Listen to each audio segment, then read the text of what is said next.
సృష్టి స్థితి లయకారకులుగా చెప్తున్నవారు ఎవరైనా అలా తమను తాము బలి చేసుకున్నారా? ఒక్కడిగా ఉన్నటువంటి పరమాత్మే అనేక రూపాలుగా వ్యక్తం అవటమే కదా ఆహుతించుకోవడం అంటే. బ్రహ్మ విష్ణు మహేశ్వరులుగా వ్యక్తమయ్యాడా, ఆ తర్వాత ఇంద్రాది దిక్పాలకులుగా, దేవతలుగా, అనేక శక్తులుగా తను విభజించుకున్నాడు కదా. అదే యజ్ఞం. మీ పీసై ఏం చేశాడు? అసలు మీ పీసై ఎక్కడున్నాడు సృష్టి ఆదిలో? యెహోవా కూడా ఏం పేకలేదు కదా, ఏం చేయలేదు కదా, యజ్ఞం ఏం చేయలేదు కదా ఆయన. అప్పటిదాకా ఆయన ఖాళీగా వేలాడుతూనే ఉన్నాడు. అంటే అగాధ జలములపైన ఆయన ఆత్మ అల్లాడుచుండెను అని ఉంటుంది కదా, అలా ముక్తి లేకుండా ఆయన అల్లాడుతూ ఉన్నాడు. అల్లాడుతా సడన్గా తోసింది ఏదో చేద్దామని చెప్పి. అప్పుడు దాకా ఆయనకి తోసలేదు, తినదరగలేదు, మరి అప్పుడు దాకా ఐడియా రాలేదో కానీ అప్పుడు మొదలుపెట్టాడు సృష్టిని అని చెప్పారు. అదే హిందుత్వంలో అయితే ఆది అనేది ఉండదు, సృష్టికి ఆది అనేది అనాది అంటారు. అది హిందుత్వం. బ్రహ్మలు చాలా మంది ఉన్నారు. రావణుడు కూడా రావణ బ్రహ్మ అంటారు. మొదలుపెట్టాడయ్యో వీడి పాండిత్య ప్రదర్శన మొదలుపెట్టాడేక. మయ బ్రహ్మ, బ్రహ్మలు రకాలు ఉన్నారు. వీళ్ళందరికీ అతీతుడు, వీళ్ళందరికీ పైన ఉన్నవాడు పరబ్రహ్మ. బ్రహ్మ అనే పదానికి ఆత్మ అనే అర్థం వస్తుంది. బ్రహ్మ అనే పదానికి ఆత్మ అనే అర్థం వస్తుందంట. అలాగే సృష్టికర్త. చతుర్ముఖ బ్రహ్మ బలైనట్టు లేదు ఎక్కడా కూడా. మరి ఇక్కడ బలైనటువంటి బ్రహ్మ ఎవరు? సృష్టికర్త తానే అట. వీళ్ళారా, ఈయనకి వేదంలో ప్రజాపతి అనే పేరుంది. ప్రజాపతి అంటే ప్రజాహ సృష్ట్యత్ పాలయస్వేతి తస్మాత్ ప్రజాపతి రభవత్ అన్నాడు. అబ్బా ఏదో రమాప్రభ అన్నాడు ఏంటిది? ప్రజాపతి అంటే ప్రజాహ సృష్ట్యత్ పాలయస్వేతి తస్మాత్ ప్రజాపతి రభవత్ అన్నాడు. అంటే ప్రజలందరిని సృష్టించి పాలించేడి వాడు గనుక ప్రజాపతి. ఆయన రక్తము చేత అందరికీ విమోచన ప్రకటిస్తాడు, ప్రసాదిస్తాడు. ఇది బైబిలే కాదు, వేదము కూడా చెప్పిన సాక్ష్యం. ఎచ్చులకి ఏలేశ్వరం పోతే పక్కతోలు కుక్కలు ఎత్తుకుపోయినాయి అంట. నువ్వు పీసైన దేవుణ్ణి చేయడానికి వేదాల్లోకి వస్తే నీ బైబిల్లోకి వచ్చే తగలబెడతా నేను. వస్తుంది, అది కూడా వస్తుంది, ఆ ఎపిసోడ్ కూడా వస్తుంది ఇందులోనే. వీడి పాండిత్య ప్రదర్శనలో భాగంగా ఇప్పుడు రావణ బ్రహ్మ అనే దాన్ని కూడా తీసుకుపోయి బ్రహ్మల్లో అనేక రకాలు ఉన్నాయి కాబట్టి రావణ బ్రహ్మ కూడా ఒకటని చెప్పాడు కదా. సరే, వీడి దగ్గర నుంచి మనం అంతకన్నా ఎక్కువ ఎక్స్పెక్ట్ చేయలేము కానీ ఇక్కడ ప్రేక్షకుల కోసం చెప్తున్నాను. రావణ బ్రహ్మ అనే బిరుదు లేదా ఆ పదం ఎందుకు పిలుస్తారు అంటే రావణాసురుడిని, అతను బ్రహ్మవంశంలో పుట్టాడు కాబట్టి. బ్రహ్మదేవుడికి అనేక మంది మానస పుత్రులు ఉన్నారు. అందులో పులస్య బ్రహ్మ అని ఒక ఆయన ఉన్నాడు. ఆ పులస్య బ్రహ్మ పుత్రుడు విశ్రవసు బ్రహ్మ. ఆ విశ్రవసు బ్రహ్మ పుత్రుడే రావణ బ్రహ్మ. ఈ విశ్రవసు బ్రహ్మకే కుబేరుడు కూడా జన్మిస్తాడు. ఆయన వైశ్రవణుడు అని కూడా అంటారు. విశ్రవసుడికి పుట్టాడు కాబట్టి, బ్రహ్మవంశంలో పుట్టాడు కాబట్టి రావణ బ్రహ్మ అన్నారు. అంతేగాని తత్వాన్ని బట్టి ఈయన బ్రహ్మ అన్నది దరిద్రుడా. వేదం ఏ ప్రజాపతిని గురించి చెప్పిందో, ఏ యజ్ఞ పశువుని గురించి చెప్పిందో, ఏ ఆది సంభూతుని గురించి చెప్పిందో, ఆ ఆది సంభూతుడే బైబిల్లో కూడా చెప్పబడ్డాడు. ఆయననే మేము ఫాలో అవుతున్నాం. అట్లాగే మతం మారేదేంది? చేస్తా, మొత్తం వాడు తీసేస్తాగా. స్వామి వివేకానందుల వారు హైందవుడా కాదా? సామాన్యుడు ఆయన. ప్రబోధ రత్నాకరంలో ఆయన ఏం చెప్పాడు?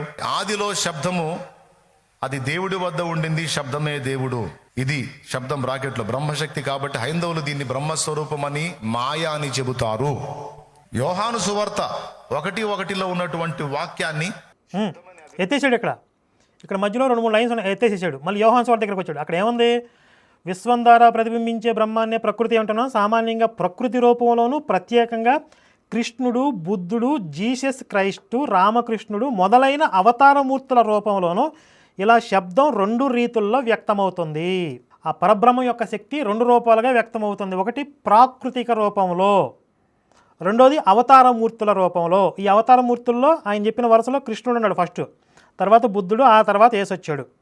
అలాగే రామకృష్ణుడు కూడా అవతారమూర్తుల్లో ఉన్నారు. అంటే వీళ్ళలో స్థాయి భేదాలు ఉండొచ్చు. రామకృష్ణుడి యొక్క శక్తి వేరు, యేసు స్థాయి వేరు, బుద్ధుడి స్థాయి వేరు, శ్రీకృష్ణ పరమాత్మ స్థాయి వేరు.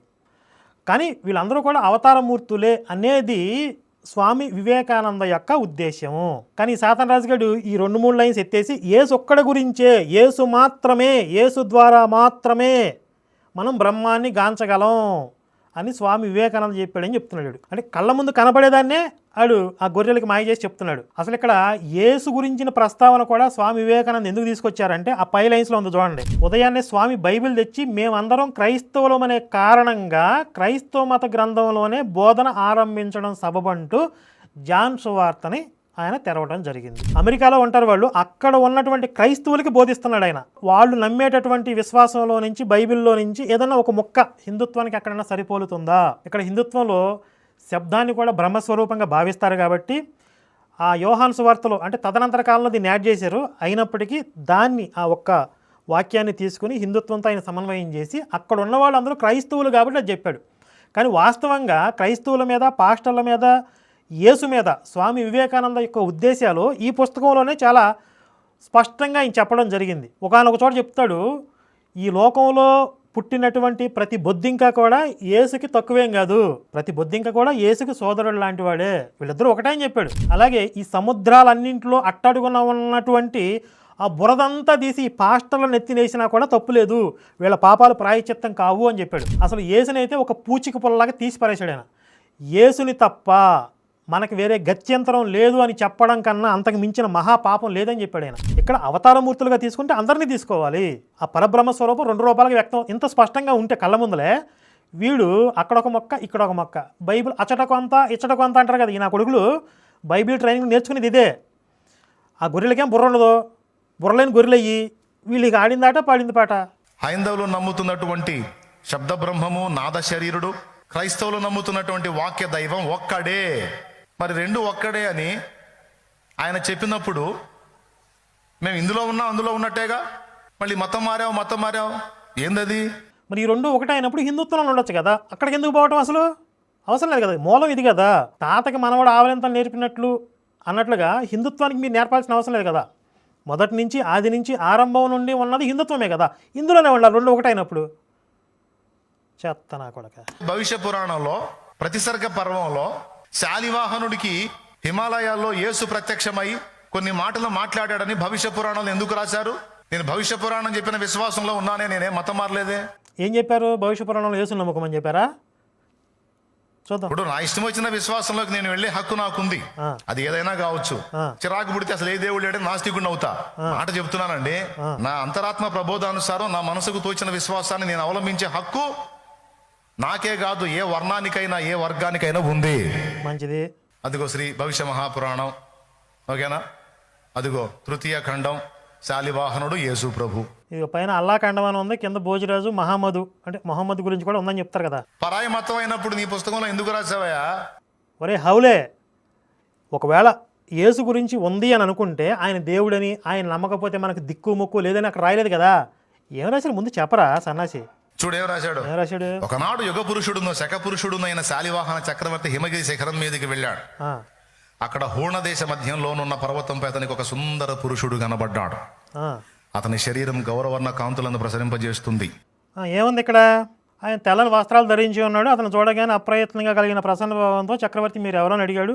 నేను ఈశపుత్రుడను, కుమారి గర్భం నుండి ఉత్పన్నమైన వాడును, నేను మ్లేచ్ఛ ధర్మ ప్రచారకుడును, సత్యవ్రతమందు స్థితుడను అని చెప్పినట్లుగా ఉంది ఇక్కడ. అంటే మ్లేచ్ఛ ధర్మానికి ప్రచారం చేస్తున్నాను, అది మనకి సంబంధం లేనిది కదా. అంతే తప్ప ఆ యేసుని మనం నమ్ముకోవాలని రాయలేదు కదా ఇక్కడ. ఇవి కూడా కాలక్రమంలో వచ్చినటువంటి కొన్ని ప్రక్షిప్తాలు అంటారు. ఒకవేళ ప్రక్షిప్తం కాదు అని అనుకుందాం. యేసుని నమ్ముకోమని ఏం చెప్పలేదు, శాలివాహన చక్రవర్తి ఏం చెప్పలేదు కదా. ఇంకా ఆ శాలివాహన చక్రవర్తి ఆ యేసు అనుకుంటున్నటువంటి ఆ వ్యక్తి యొక్క సంభాషణ ఇంకా కొనసాగింది. అక్కడ ఏముందంట? ఇతి శ్రుత్వా నృపః ప్రాహ ధర్మః కో భవతో మతః శ్రుత్వా ప్రోవాచస ముదా నిర్మర్యాదే మ్లేచ్ఛ దేశజే. రాజు అడిగాడు మీ ధర్మం ఏమిటి? అప్పుడు అతడు సమాధానం ఇచ్చాడు, ఆచారహీనమైనటువంటి మ్లేచ్ఛ దేశంలో నేను ఈ మార్గాన్ని స్థాపించాను. ఆచారహీనమైనటువంటి మ్లేచ్ఛ దేశంలో, ఆ ఇజ్రాయెల్ దేశంలో నేను ఈ మార్గాన్ని స్థాపించాను. ఏ మార్గాన్ని స్థాపించాడంట? దీనికి సంబంధించి బైబిల్లో కూడా ఒక రెఫరెన్స్ చెప్తా వినండి. యోహాను సువార్త 6వ అధ్యాయం 32వ వచనం. యోహాను సువార్త 6వ అధ్యాయం 32వ వచనం యేసు ఏమంటున్నాడు? ఇశ్రాయేలీయులతో అంటున్నాడు, పరలోకము నుండి వచ్చు ఆహారము మోషే మీకు ఇయ్యలేదు, నా తండ్రియే పరలోకము నుండి వచ్చు నిజమైన ఆహారము మీకు అనుగ్రహించుచున్నాడు. అంటే ఈ యూదులకి, ఇజ్రాయేలీస్కి మొట్టమొదటి వాళ్ళు దైవ గ్రంథంగా భావించేది ఏంటి? మోషే ఇచ్చినటువంటి పంచకాండలు. అవి యూదులకి దైవ గ్రంథం. కానీ అందులో దైవవాక్కు లేదు. పరలోకం నుండి వచ్చే ఆహారం మోషే మీకు ఇయ్యలేదు, అంటే దైవ మార్గం కాదు. ఇప్పుడు నేను వచ్చి మీకు బోధిస్తున్నాను దైవ మార్గం ఏమిటి అనేది. యేసు వాళ్ళకి ఏం చెప్పాడు? ఇండైరెక్ట్గా శ్రీకృష్ణుణ్ణి ప్రస్తావించాడు. శ్రీకృష్ణుణ్ణే ఆయన యొక్క తత్వాన్నే ప్రచారం చేశాడు అని మీకు చాలాసార్లు చెప్పా కదా. కాబట్టి ఇక్కడ స్పష్టంగా యేసు హిందుత్వాన్ని తీసుకుపోయి మ్లేచ్ఛ దేశంలో ప్రచారం చేశాను అనే అర్థం వస్తుంది తప్ప భవిష్య పురాణంలో ఏం రాశారా? భవిష్య పురాణంలో ఎందుకు రాశారంటే ఏంటి? ఏం రాశారో తెలియాలి కదా. ఎందుకు రాశారో కదా, ఏం రాశారో తెలియాలి. సన్నాసి.